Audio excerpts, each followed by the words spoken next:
ثم إني دعوتهم جهارا ثم إني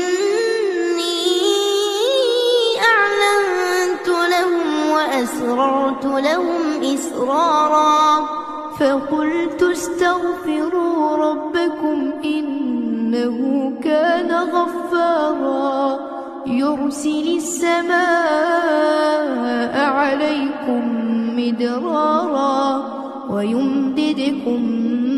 بأموال وبنين ويجعل لكم جنات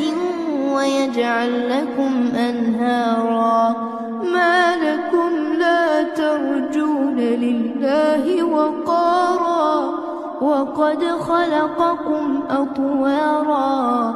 ألم تروا كيف خلق الله 7 سماوات طباقا وجعل القمر فيهن نورا وجعل الشمس سراجا والله أنبتكم من الأرض نباتا ثم يعيدكم فيها ويخرجكم إخراجا